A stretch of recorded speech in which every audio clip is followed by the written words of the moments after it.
Spend time talking to people whose lives you want to be living.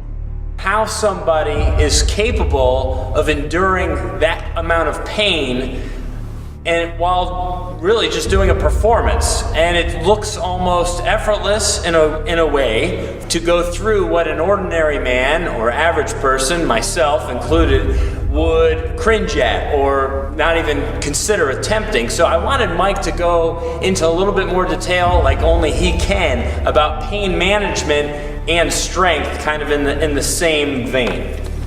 Well, Chris, the interesting thing for me is that because I do things that are off the beaten path, they look a bit unusual, they tend to be regarded as fairly exotic.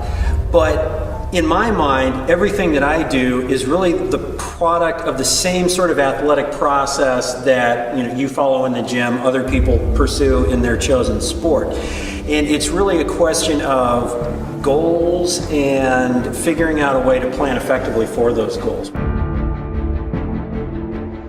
People say you have to have a lot of passion for what you're doing, and it's totally true. And the reason is because it's so hard that if you don't, any rational person would give up.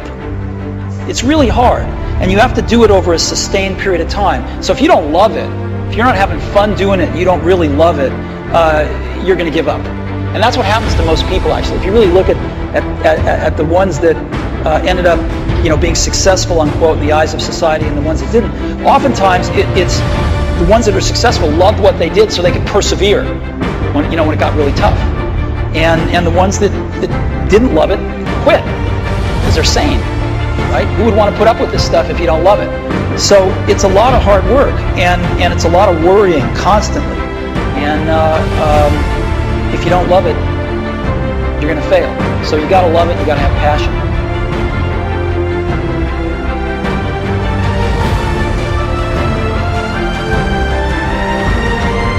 Because no matter how smart you are, you need a team of great people. And you've got to figure out how to size people up fairly quickly, make decisions without knowing people too well, and hire them and see how you do and refine your intuition and be able to help build an organization that can eventually just build itself, because you need great people around you.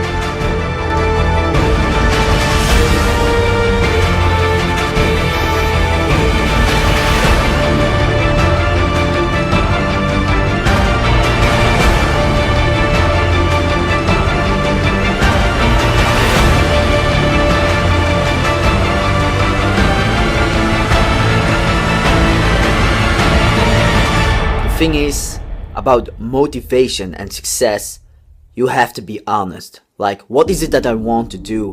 What is it that I want to achieve in life? Where is it that I want to go? You see, a lot of people will try to tell you that you can't do something, and plenty of times you will feel like giving up because life just ain't easy. I mean, there are going to be a lot of setbacks, a lot of failures, a lot of times that you feel like that you can't do it.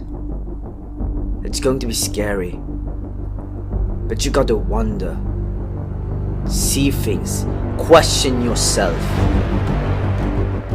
Who is it that I want to be? And what is it that I want to become in this life? Because we all are trying to achieve something, all trying to get something. You have to take those little moments, those little quiet moments. People ask, Brendan, how do I find my life's purpose? It is not an easy question, but I get it on stages around the world when I'm speaking. We get it so many submissions here to the show. Brendan, talk about life's purpose. I mean, how do you find it? And first and foremost, I'm not sure that you ever find it. I'm not sure that you wander outside of your house one day and the piano of purpose falls on top of your head and suddenly you're like, oh, that's why I'm here. I think that purpose is more self-defined than just discover some of these one day where the sudden answer emerges upon us. I think that we have to decide what it is for ourselves. Measure your own progress. Success is a numbers game.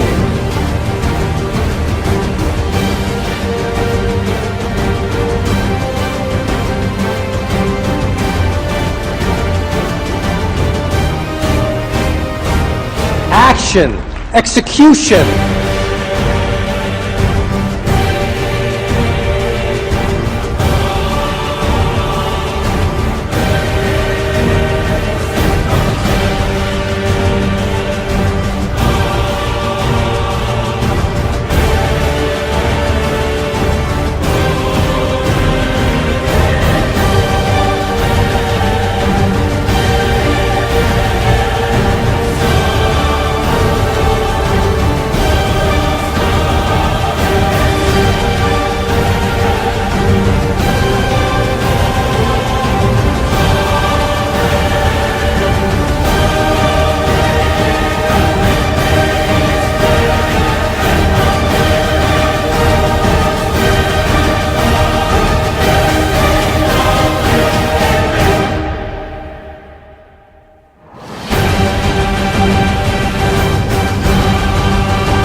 I believe the only failure in life is the failure to try.